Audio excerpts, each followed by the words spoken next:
Hello everyone, कैसे हैं आप सभी लोग। होप सारे लोग बढ़िया और शानदार होंगे। चलिए, हम लोग बात कर रहे थे about the admission of a new partner. ठीक है, इसमें हम लोग बात कर रहे थे बेसिकली कैपिटल एडजस्टमेंट के ऊपर, जिसके रिगार्डिंग हमने दो क्वेश्चंस किए हैं। वो दोनों क्वेश्चन एक एडजस्टमेंट के ऊपर हैं बच्चे। इस चैप्टर में आपके पास कैपिटल एडजस्टमेंट के रिगार्डिंग तीन एडजस्टमेंट आपको मिलेंगे। ठीक है, जैसा पहला एडजस्टमेंट है, अगर हम आम भाषा में देखें तो वो है एडजस्टमेंट की जब आने वाले बंदे के बेस पर पुराने वाले बंदों की कैपिटल कितनी होगी ये डिसाइड करने का काम किया जाता है। ठीक है, और आज की जो वीडियो रहेगी that will be on the proportionate capital, यानी जो नया वाला बंदा होगा उसकी कैपिटल आपको गिवन नहीं होगी कि वो कितनी लेकर आएगा, ये गिवन नहीं होगा आपको, बल्कि हम पुराने वाले पार्टनर्स की कैपिटल के बेस पर ये डिसाइड करेंगे कि आने वाला कितनी कैपिटल लेकर आएगा। तो ये आज का वीडियो सेकंड एडजस्टमेंट के ऊपर होने वाला है। एक क्वेश्चन के थ्रू हम समझने का प्रयास करते हैं। चलिए, क्वेश्चन आप अपनी स्क्रीन पर देखें। क्वेश्चन आपसे कहता है that Raman and Rohit were partners in a firm sharing profits and losses in the ratio 2:1 on 31st March 2018। The balance sheet was as follows. Capital आपके पास रमन की 1,40,000, रोहित की 1,00,000 रुपए। वर्कमैन कंपनसेशन फंड हमारे पास 40,000 रुपए है। क्रेडिटर्स हमारे पास 1,60,000 के हैं। प्लांट एंड मशीनरी हमारे पास 1,75,000 रुपए की है। फर्नीचर एंड फिक्चर्स हमारे पास 65,000 रुपए की हैं। स्टॉक 47,000। डेटर है आपका 1,10,000 यानी 1,10,000। लेस किया है provision for doubtful debts of ₹7,000। Ultimate बाहर लिखा है 1,03,000 रुपए। बैंक बैलेंस इनके पास है 50,000। अच्छा, on the above date Saloni was admitted. Saloni को एडमिट किया गया in the partnership. Raman surrender 2/5 of his share and Rohit surrender 1/5 of his share in favor of Saloni. Saloni को कितना मिला ये हमको निकालना पड़ेगा, क्योंकि उन दोनों ने सेक्रीफाइस तो कर रखा है, लेकिन उसको अल्टीमेटली कितना मिला ये हमको दिखाना पड़ेगा या निकालना पड़ेगा। इट वॉज एग्रीड दैट, कहता है कि plant and machinery will be reduce by ₹35,000। जो प्लांट एंड मशीनरी है वो रिड्यूस हुई थी 35,000 से। And furniture and picture will be reduce to ₹58,500। अब एक जगह रिड्यूस बाई लिखा है, एक जगह रिड्यूस टू लिखा है। बहुत बेसिक सा और बहुत शानदार डिफरेंट है दोनों के बीच में। देखेंगे क्या है। सेकंड एडजस्टमेंट है, provision for bad and doubtful debts will be increase by ₹3,000। A claim of ₹16,000 for workman compensation was admitted। Fourth है आपका liability of ₹2,500 included in the creditors is not likely to be arise. Fifth हमारा है बहुत important, यहाँ पे capital adjustment कौन सा है या नहीं है ये डिसाइड हो रहा है। लिखा है Saloni will bring ₹40,000 as her share of goodwill premium and proportionate capital. और प्रपोर्शनेट कैपिटल बहुत इंपॉर्टेंट बात लिखी है कि वो प्रपोर्शनेट कैपिटल लेकर आएगी। देखें एक बार क्वेश्चन ब्रेक करते हुए। रमन रोहित दो पार्टनर्स, इनका रेशियो 2:1 है, यानी 2/3 और 1/3 के वो लोग पार्टनर्स हैं। सलोनी इनको ज्वाइन कर रही है। कैपिटल कितनी लेकर आ रही है नहीं दिया हुआ है। जो प्रोपोर्शनेट कैपिटल वाला एडजस्टमेंट है ना, इसकी खासियत यही है कि जो आने वाला बंदा होगा उसकी कैपिटल आपको नहीं दी रहेगी। प्रोपोर्शनेट कैपिटल का मतलब है कि जो पुराने पार्टनर्स हैं उनकी कैपिटल के बेस पर हम डिसाइड करेंगे कि आने वाला बंदा कितनी कैपिटल लेकर आएगा। ठीक है बात। चलिए, गुडविल लेकर आई है वो 42,000 रुपी। अब हमें बताया भी जो गुडविल का ट्रीटमेंट है वो ये है कि गुडविल उस बंदे को मिलती है जो लोग सेक्रीफाइस करते हैं। सेक्रीफाइस यहाँ दोनों ने किया है। ठीक है, रमन के रिगार्डिंग लिखा है कि Raman surrender 2/5 of his share. अब जहां पर बच्चे ऑफ लिखा रहता है ना, ऑफ हिज शेयर, वहां पर आपको सेक्रीफाइस मल्टीप्लाई करके निकालना पड़ता है। बहुत इंपॉर्टेंट, आपको सेक्रीफाइस मल्टीप्लाई करके निकालना पड़ता है। और ऐसे ही रोहित के रिगार्डिंग दिया कि Rohit surrender 1/5 of his share. तो यहाँ भी ऑफ हिज शेयर लिखा है, तो यहाँ भी हम कितना इनने सेक्रीफाइस किया ये हमको निकालना पड़ेगा। निकालते हैं, ठीक है, शॉर्ट में निकालते हैं। अगर हम बात करें रमन की, तो जो रमन है, रमन का जो ओल्ड शेयर है वो 2/3 है। तो रमन लिखा है कि रमन ने अपने शेयर का 2/5 सेक्रीफाइस किया। ठीक है बात। तो कैसे हम लोग निकालेंगे, रमन ने 2/3, उसका जो पुराना शेयर है वो 2/3 है, अपने शेयर का 2/5 सेक्रीफाइस किया। तो ऑफ का मतलब होता है हमें सेक्रीफाइस निकालना पड़ेगा एक बात, और मल्टीप्लाई करके निकालना पड़ेगा। तो 2/3 पुराना शेयर है, 2/5 उसने सेक्रीफाइस किया। तो 2 2s are 4 and 3 5s are 15, यानी इसने 4/15 सेक्रीफाइस किया। बहुत इंपॉर्टेंट, समझ में आ गया। बात करें अगर हम रोहित की, तो रोहित ने कितना सेक्रीफाइस किया भाई। रोहित का पुराना शेयर है 1/3, उसने अपने शेयर का 1/5 सेक्रीफाइस किया, मतलब 1 1s are 1 और 3 5s are 15। तो इनने इस तरीके से सेक्रीफाइस किया 4/15 एंड 1/15। आ रहा होगा समझ में। ठीक है बच्चे।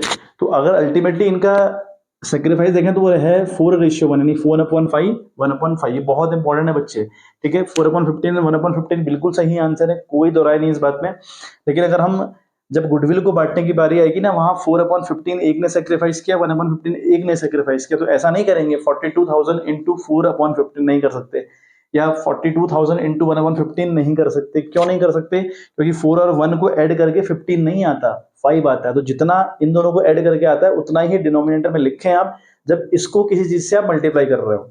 जब इनको आप किसी चीज से मल्टीप्लाई कर रहे हो तो ध्यान रखिएगा इस बात का कि डिनोमिनेटर्स को ऐड करके उतना आना चाहिए, जितना आएगा उतना ही आप डिनोमिनेटर में लिखेंगे, ठीक है। जो न्यूमिनेटर है ना आपके 4 और 1, इनको जोड़कर 5 आता है, तो वही आपका डिनोमिनेटर बनेगा, ठीक बात। तो ये 4:1 इनका हो गया अल्टीमेटली। और अगले अगले बंदे को कितना मिला? 4/15 एक ने दिया, 1/15 एक ने दिया, तो अल्टीमेटली उसको मिला आपका 5/15। हाँ है ना, दोनों का डिनोमिनेटर सेम है तो एलसीएम लेने की नीड है नहीं, तो 5/15 हुआ, तो मतलब अल्टीमेटली 1/3 मिला। तो ये बेसिक सी बातें आपको पता होनी चाहिए कि भाई इसको 1/3 हमको देना है, जो आने वाला बंदा है, यानी जो सलोनी है ना वो 1/3 के लिए आ रही है, ठीक है। और सेक्रीफाइस देखें तो 4:1 इनका सेक्रीफाइस है, याद रखें। हाँ, तो ये गुडविल को बांटते वक्त हमारी ये बातें काम आएंगी। चलिए अब हम बात करें revaluation account, partners capital account, balance sheet, तीनों का मुद्दा रहेगा। तो जो रिवैल्यूएशन अकाउंट है उसमें बातें हम करेंगे, अगर हमारी एसेट्स की वैल्यू बड़ी है घटी है तो यहाँ रिकॉर्ड करेंगे, ऐसे ही लाइबिलिटी की वैल्यू बड़ी है या घटी है उसको यहाँ पे रिकॉर्ड करते हैं। तो यही हमारा मेन काम रहता है। चलिए तो पहला हमारा है प्लांट एंड मशीनरी, जो कि थी 1,75,000 की, पहले रिड्यूस बाई ₹35,000 लिखिएगी, वो 35,000 रुपए से रिड्यूस हो गई है, डाउन चली गई है। अब जब लिखा हो ना रिड्यूस बाई, जहां पर बाई लिखा हो तो पूरी की पूरी वैल्यू उठाकर आप लिख लीजिए, चाहे वो फायदा हो या नुकसान हो। इस केस में ये नुकसान है, तो हम क्या करेंगे, हमने लिखा टू प्लांट एंड, ठीक है, टू प्लांट एंड मशीनरी, तो ये हमारा नुकसान है बच्चे। तो टू साइड आप नुकसान को रिकॉर्ड करेंगे, और नुकसान कितने का है बच्चे? वो है आपका 35,000 का नुकसान है, बहुत इंपॉर्टेंट। दूसरी एक बात बहुत इंपॉर्टेंट है, वो देखिए, इस क्वेश्चन में आप देख रहे हैं कि जो प्लांट एंड मशीनरी से आपको नुकसान हुआ 35,000 का हुआ। तो जितने भी बच्चे एडजस्टमेंट आपको दिए रहते हैं ना, इनके दो दो इम्पैक्ट पड़ते हैं, इनके दो इम्पैक्ट पड़ते हैं। तो एक इम्पैक्ट हो सकता है कि पड़ रहा हो रिवैल्यूएशन के अंदर, एक हो सकता है पड़ रहा हो पार्टनर्स कैपिटल अकाउंट के अंदर, या फिर बैलेंस शीट के ऊपर। मतलब किसी भी एडजस्टमेंट का सिंगल इम्पैक्ट नहीं होगा, उसका सिंगल कोई भी एस्पेक्ट नहीं होता। तो आप ये ध्यान रखें, जब भी आप किसी एडजस्टमेंट को सॉल्व करने चलें तो ध्यान रखें यार कि इसके तो दो एडजस्टमेंट होते हैं या इसके दो इम्पैक्ट होते हैं, तो कहाँ कहाँ पड़ रहे हैं उनको तुरंत आप रिकॉर्ड करें। हम बात करें यहाँ पे प्लांट एंड मशीनरी, पहले 175 की थी, अब वो 35,000 से डाउन चली गई है। तो दो इम्पैक्ट कैसे पड़े? एक, जो 35,000 से वो डाउन चली गई, हमारी एसेट्स की वैल्यू में गिरावट आई, नुकसान हुआ, टू साइड रिकॉर्ड किया रिवैल्यूएशन के। और जो बैलेंस शीट हमारी है वहां पर हम आप 175 नहीं दिखाएंगे, 175,000 से हम लेस करेंगे 35,000, तो अल्टीमेटली बनेगा 1,40,000, वो हम बैलेंस शीट में रिप्रेजेंट करेंगे, ठीक है बात। इसलिए कह रहा हूं कि हर एक बात के दो दो इम्पैक्ट पड़ते हैं बच्चे। चलिए अगला हमारा लिखा है कि फर्नीचर एंड फिक्चर्स रिड्यूस हुआ है टू 58,500, बहुत इंपॉर्टेंट। अगेन देखें, अगर लिखा हो रिड्यूस टू तो आप वैल्यूज को कंपेयर करते हैं, और लिखा हो रिड्यूस बाय तो आप पूरी वैल्यू उठाते हैं। जैसे यहाँ लिखा था कि रिड्यूस बाय 35,000, तो 35,000 हमने पूरा पूरा उठा लिया, दिखा दिया कि भैया नुकसान है। लेकिन यहाँ लिखा है कि जो फर्नीचर एंड फिक्चर्स हैं जिसकी वैल्यू पहले 65,000 थी, रिड्यूस टू 58,500, तो बच्चे यहाँ अक्सर गलती करते हैं, आप 58,500 को यहाँ लिख दोगे, लेकिन नहीं करना ऐसा, आपने यहाँ वैल्यू कंपेयर करनी है। रिड्यूस टू जहां पर लिखा हो वहां पर आपने वैल्यूज कंपेयर करनी होती है। पहले 65,000 की थी, अब हो गई है 58,500 की, मतलब आपकी जो फर्नीचर एंड फिक्चर है वो 6,500 से डाउन आ चुकी है, नुकसान है आपका। तो टू साइड रिकॉर्ड करें, टू फर्नीचर एंड फिक्चर्स, ठीक है, टू फर्नीचर एंड फिक्चर्स, ठीक है, वो आपका 6,500 से बच्चे डाउन आया है, बहुत important. Now PBD increased by ₹3,000, यानी जो आपका पीबीडी है वो 3,000 रुपए से डाउन आ गया है। मतलब आपका जो पीबीडी है, प्रोविजन फॉर डाउटफुल डेट्स है, पहले वो कितने का था? 7 का दिखा रखा पुरानी बैलेंस शीट में, अब वो 3,000 से इंक्रीज करना है, मतलब आपका 3 का फिर से नुकसान हो गया। दो इंपैक्ट कैसे पड़ेंगे? रिवैल्यूएशन में आप दिखाओगे टू साइड, टू पीबीडी के नाम से, क्योंकि आपका नुकसान है बच्चे कितने का? 3,000 रुपए का। दूसरा इंपैक्ट क्या पड़ेगा? बैलेंस शीट में जो डेटर्स हैं 1,10,000 के हैं, जिनमें से 7,000 रुपए लेस करके बाहर दिखाया है। अब आप जब नहीं बनाएंगे तो वहां पर 1,10,000 से 10,000 लेस करेंगे, ये इंपैक्ट पड़ेगा, वहां पर आपको 10 शो करना पड़ेगा। चलिए फिर लिखा है कि क्लेम अगेंस्ट डब्ल्यूसीसी, 16,000 का क्लेम हमारे ऊपर आया है, और हमारे पास डब्ल्यूसीएफ यानी वर्कमैन कंपनसेशन फंड हमारे पास 40,000 रुपए, जिसके अगेंस्ट 16 का क्लेम आया हुआ है, ठीक है। क्या करेंगे आप, ये जो 16,000 का क्लेम आपका आया, 40 आपके पास फंड है, 16 का क्लेम आया तो कोई दिक्कत परेशानी तो इस बात से है नहीं, मैं रिकवरी आराम से कर पा रहा हूँ। तो 16,000 आप दिखाएंगे बैलेंस शीट में लाइबिलिटी साइड। जब भी क्लेम हो, कितने का भी क्लेम हो, आप उस क्लेम को दिखाएंगे liability side in the balance sheet. दूसरी बात, जो 40,000 का फंड आपके पास है, इनमें से 40,000 की तो रिकवरी करी, बचा 24,000। वो 24,000 अमंग दी ओल्ड पार्टनर्स यानी रमन और रोहित में इन दी ओल्ड रेशियो बढ़ जाएगा। ठीक है बात, चलिए इसका तो यहाँ इंपैक्ट नहीं पड़ रहा।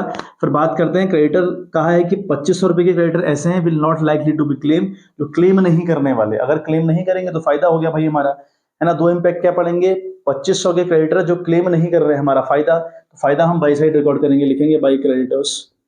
ठीक है, हम लिखेंगे बाई क्रेडिटर्स कितने के भाई, 2500 के हमारे ये फायदा हुआ। दूसरा इंपैक्ट क्या पड़ेगा, जो हम बैलेंस शीट में क्रेडिटर्स आप शो करेंगे नई वाली में, उसमें हम 2500 रुपए लेस करके दिखाएंगे। ठीक है, दूसरा इंपैक्ट हुआ। चलिए तो हम अल्टीमेटली देखें हमारा क्या हो रहा है, मान नुकसान में है कि अल्टीमेट फायदे में है। तो भाई ज्यादा नुकसान आपका है तो नुकसान में है आप। ठीक है, तो 500 ये हो गया आपका, 6 5 11 3 14 के 4 SL 1 यानी 44,500 इसकी टोटलिंग आ रही है। और 44,500 यहाँ भी आएगा। 44,500 का नुकसान हुआ, 2500 का फायदा, तो अल्टीमेटली आप 42,000 के नुकसान में हैं। और 42,000 का जो नुकसान आपको है वो 2:1 में डिस्ट्रीब्यूट होगा, क्योंकि जो नुकसान है फायदा है रिवैल्यूएशन का, पुराने पार्टनर्स में पुराने रेशियो में डिस्ट्रीब्यूट होता है। तो 42 का नुकसान हुआ। ठीक है, पुराना रेशियो 2:1 है, तो 3 चौथिया 42 है ना। तो एक को मिल रहा है 28,000। ठीक है, एक के हिस्से में 28,000, एक के हिस्से में 14,000, तब जाकर कुल मिलाकर 42,000 हो गया। यहाँ पे आप लिखेंगे, ठीक है, बाई लॉस। ठीक है, बाई लॉस ट्रांसफर लिख लें। एक का नाम है रमन, ठीक है, उसके हिस्से में इतना आया, और एक का नाम है रोहित, उसके हिस्से में बच्चे इतना आया 14,000 रुपये। होप सो मामला क्लियर हो गया होगा। ठीक है, एक बार स्क्रीनशॉट ले ले, फिर हम पार्टनर्स कैपिटल अकाउंट के ऊपर बच्चे बात करेंगे। देखिए बच्चे, तो पार्टनर्स कैपिटल अकाउंट की अगर हम बात करें तो फॉर्मेट अच्छे से आपको पता है। पर्टिकुलर्स रमन रोहित सलोनी, 3 कॉलम बनेंगे बिकॉज 3 पार्टनर्स हैं। पर्टिकुलर्स रमन रोहित सलोनी, फिर अगेन 3 यहाँ पे बनेंगे। बात करें अगर हम, ठीक है, सबसे पहले हम इसको स्टार्ट करते हैं बाई से। तो बाई बैलेंस बीडी लिखा है। बीडी का क्या मतलब है, जो हमारी पुरानी बैलेंस शीट हमको दे रखी है, यानी जो क्वेश्चन हमको दे रखा है वहां पे हमें बैलेंस शीट गिवन है, उस बैलेंस शीट में जो पुराने पार्टनर्स हैं यानी रमन और रोहित की कैपिटल हमको गिवन है, वो बैलेंस बीडी कहलाती है, ओपनिंग बैलेंस। 1,40 और 1 लाख रुपए हमको दे रखा है। चलिए अब यहाँ जितनी भी इनकम रहेंगी उनको हम पेस्ट आउट करते जाएंगे, और जितनी भी खर्चे यहाँ पर रहेंगे उनको पेस्ट आउट करते जाएंगे। हमने देखा था भाई रिवैल्यूएशन अकाउंट में हमको लॉस हुआ पड़ा है, जो रिवैल्यूएशन अकाउंट हमारा था उसमें हमको लॉस हुआ पड़ा था। तो लॉस हम लोग 2 साइड्स को करते हैं, लॉस ऑन रिवैल्यूएशन 28/1 को, 14/1 को। सलोनी का उसमें कोई भी कॉन्ट्रीब्यूशन नहीं होगा या उसका कोई इन्वॉल्वमेंट नहीं होगा। ठीक है, चलिए नेक्स्ट हम लोग क्या लिखेंगे, बाई प्रीमियम फॉर गुडविल। ठीक है, प्रीमियम फॉर गुडविल। भैया बताया भाई जो सलोनी कितने लेके आ रही है, वो 42,000 रुपये गुडविल लेकर आ रही है, जो कि रमन एंड रोहित ने बटेगी, बिकॉज दोनों ने सेक्रीफाइस किया, और सेक्रीफाइसिंग हमने निकाला था भी 4:1 इनका आया था, अल्टीमेटली हो गया 5। तो 5 8 जार 40, तो 5 को 20 यानी 8,400 इंटू, अगर हम करें इसको 4 से, तो 8,400 इंटू 4 एक को मिलेगा, और 8,400 इंटू एक को मिलेगा। तो एक को मिल रहा है 33,600, और एक को मिल रहा है 8,400। ये तो गई गुडविल इनकी। ठीक है, फिर हम लिखेंगे बाई WCF यानी वर्कमैन कंपनसेशन फंड हमारे पास था, अल्टीमेटली हमारे पास था वो 40,000 रुपए का, जिसमें 16 का क्लेम हुआ था, है ना। तो अल्टीमेटली अब कितने बच रहा, ये बच रहा 24,000 होगा, तो 24,000 बढ़ जाएगा। पुराने रेशियो था 2:1। रमन और रोहित के बीच में जो पुराना रेशियो था वो 2:1 था बच्चे ना। तो 3 से काटे अगर आप, 3 8 जार 24, तो 8 2 जार 16, तो एक को मिल रहा है 16,000 रुपए, और एक को मिल रहा है 8,000 रुपए। क्लियर है बात। तो ये हमने बांटी इनकम। ठीक है, तो हमने जो पूरा मामला था ना, जितना बांटना चाहिए, जितना रिकवरी करनी चाहिए, वो सब कुछ कर लिया। इतना ही कुछ है इसमें, बाकी कुछ है भी नहीं पार्टनर्स के रिगार्डिंग, और पार्टनर्स को मिल भी कुछ नहीं इसके अलावा। ठीक है, तो ये हमने चीजें कर ली बच्चे। आप क्या करेंगे, आप टोटलिंग करें आप। ठीक है, आप इसकी टोटलिंग करें, जो बाई साइड है उसकी टोटलिंग करेंगे आप। ये बनेगा आपका 600 और 6 3 9, 7 7 1 8, और एक 189, मतलब 1,89,600। ठीक है, बिल्कुल ठीक है। और अगले का 1,16,400। ठीक है, अगला आ रहा है 1,16,400। तो यहाँ तो कुछ आएगा नहीं फिलहाल, यहाँ ऐसे ही करें आप, और ये बाकी डैश कर दें। ठीक है, चलिए सेम सम आपका यहाँ पे रिपीट होगा, 1,89,600 क्लोज, देन 1,16,400 ये भी क्लोज। यहाँ पर अभी कोई बैलेंस अभी आपका आया नहीं। फिर लिखेंगे आप टू बैलेंस सी डी, ठीक है, to balance C D. C D का मतलब हुआ इस 1,89,600 से जो इसकी इनकम है रमन की, से आप खर्चे लेस कर दें, जो कि 28,000 का खर्चा उसका है। टू साइड हम खर्चे रिपीट करते हैं, तो 1,89,600 से अगर आप लेस करेंगे ना 28,000 तो बन रहा है 1,61,600, तो ये इसकी इनकम बनी। और ऐसे ही 1,16,400 से अगर आप लेस करें 14,000 यानी 14,000 अगर आप लेस करें तो बन रहा है 1,02,400, तो 1,02,400 ये इनकी आ गई बच्चे सी डी। अच्छा अब क्या करें, अब भैया थर्ड वाला जो बंदा है यानी जो सलोनी है वो कितनी कैपिटल लेकर आएगी, ये डिसाइड करना है। ये हमको डिसाइड करना है कि जो सलोनी है वो कितनी कैपिटल लेकर आएगी। वर्किंग नोट देखें, इस केस में प्रोपोर्शनेट कैपिटल वाले केस में हम कैसे गुडविल आने वाले बंदे की डिसाइड करते हैं ये आपको बता रहा हूं। सबसे पहले आप निकालेंगे बच्चे कंबाइंड कैपिटल, ठीक है, आप निकालेंगे कंबाइंड कैपिटल, ठीक है। Combined capital of the partners का मतलब हुआ भाई रमन और रोहित की कंबाइंड कैपिटल कितनी है, तो एक की है 1,61,600, यानी वो कैपिटल लेनी है जो आफ्टर ऑल दी एडजस्टमेंट आई है। तो 1,16,000 सॉरी 61,600 नॉट 16, 161,600 है ये, और प्लस हम करेंगे इसमें 1,02,400, तो कुल मिलाकर ये कैपिटल आएगी आपकी, है ना, ये कैपिटल कुल मिलाकर आपकी आएगी 2,64,000 रुपी, 2,64,000 रुपी, ये इनकी कंबाइंड कैपिटल आई। इसके बाद हम निकालेंगे total capital of the firm, total capital of the firm, यानी फर्म की जो कुल मिलाकर कैपिटल होनी चाहिए वो कितनी होनी चाहिए, तो 2,64,000 को आप मल्टीप्लाई करेंगे किससे, वन कंपनी के फ्यूचर का प्रॉफिट में से माइनस करेंगे 1/3, आने वाले बंदे को 1/3 मिल रहा था ना, एक ने 4/15 दिया था, एक ने 1/15 दिया था, दोनों को ऐड करके काट पटा के 1/3 आ रहा था, तो लेस करेंगे तो बनेगा 2/3 बनेगा। तो ये 2/3 रिमेनिंग शेयर है, तो इस रिमेनिंग शेयर के रेसिप्रोकल से यानी 3/2 से आप मल्टीप्लाई करें तो आपकी combined capital of the firm निकल जाएगी या total capital of the firm निकल जाएगी, है ना, कैसे भी कर लें आप। तो ये हो जाएगा 2 1 2 2 3 6 2 2 4 1,32,000 को मल्टीप्लाई करेंगे 3 से 0 0 0 3 2 6 3 3 9 और 3 1 3, तो 3,96,000 की कैपिटल आ गई फर्म की, ठीक है। अब सलोनी कितना लेकर आएगी, है ना, therefore सलोनी, है ना, सलोनी विल ब्रिंग कैपिटल, यानी कैपिटल कितनी सलोनी लेकर आएगी वो डिसाइड करें। हालांकि इन दोनों का डिफरेंस निकालेंगे ना आप, देखो रमन और रोहित की कैपिटल कुल मिलाकर 2,64,000 रुपए की है, यानी 2,64,000 रुपए की है, और टोटल कंपनी की जो कैपिटल है वो 3,96,000 होनी चाहिए। दोनों को आप माइनस करोगे तब भी इसका निकल जाएगा, कोई टेंशन वाली बात नहीं है। बट जो स्टेप असल में जो है वो 3,96,000 आप लिखें और इनटू करें उसका शेयर, सलोनी का शेयर 1/3 है, तो मल्टीप्लाई करेंगे तो आएगा 1,32,000 रुपी, ठीक है। तो 1,32,000 रुपये कैपिटल लेकर आएगी। इसमें आप यहाँ पे आप दिखा दें बाई बैंक करके, ठीक है, थोड़ा सा टेक्निक डिफरेंट है पिछले वाले एडजस्टमेंट से। बाई बैंक लिखा, दोनों को डैश किया, इसके यहाँ लिख दिया 1,32,000, टोटलिंग में भी दिखा दिया 1,32,000, ठीक है। ऐसे यहाँ पे दिखा दिया 1,32,000, यहाँ भी आप लिखा दो 1,32,000 का इसका भैया बैलेंस शीट बचा हुआ है, ठीक है। एक बार स्क्रीनशॉट ले लें, फिर आखिरी का हमारा बैलेंस शीट रहता है, वो मैं आपको एक्सप्लेन कर दे रहा हूँ किस तरीके से वो बनेगी बच्चे। चलिए बच्चे, तो आखिरी बैलेंस शीट आप देखिए, बना दी मैंने आपके लिए बैलेंस शीट, ठीक है। हम क्या करेंगे, लाइबिलिटी साइड अगर हम आए तो हम कैपिटल अकाउंट लिखेंगे, रमन का 1,61,600 जो सीडी आई थी उसी को हम लिखते हैं, और रोहित की है 1,02,400 और सलोनी की है 1,32,000, तो तीनों को टोटल करके 3,96,000 आ गया, ठीक है। आपने देखा भी होगा जब मैंने total capital of the firm निकाली थी वहां पर वो 3,96,000 आया था, तो टोटल कैपिटल यहाँ भी शो करनी है आपको।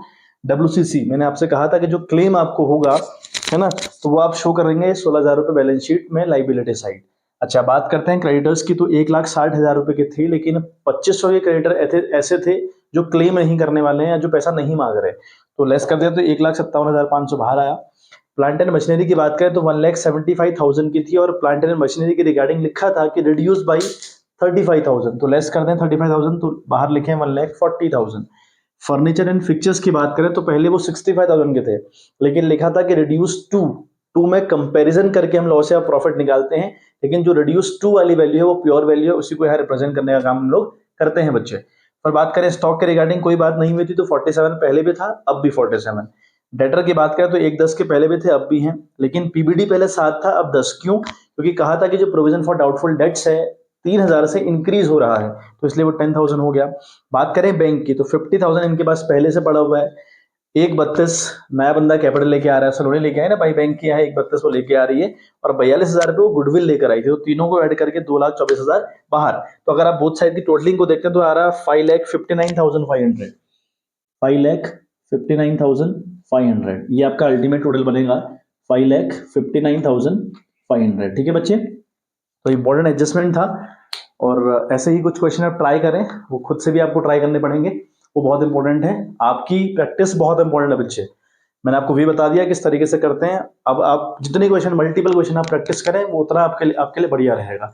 फिर कल का एक वीडियो हम और शूट करेंगे ऑन द लास्ट टॉपिक, मतलब टॉपिक तो लास्ट है ही है, बट जो इसका भी जो लास्ट पार्ट है ना, कंबाइंड कैपिटल वाला एक मामला रहेगा, वो हमारा आखिरी वीडियो होगी इस चैप्टर के रिगार्डिंग। फिर हम स्टार्ट करेंगे अपना रिटायरमेंट, और कल चैप्टर खत्म होते ही आपकी टेलीग्राम पर आपको इस चैप्टर के रिगार्डिंग सारे नोट्स अवेलेबल करवा दिए जाएंगे। ठीक है, चलिए मिलते हैं आपसे इन द नेक्स्ट वीडियो, तब तक के लिए bye bye, have a good day.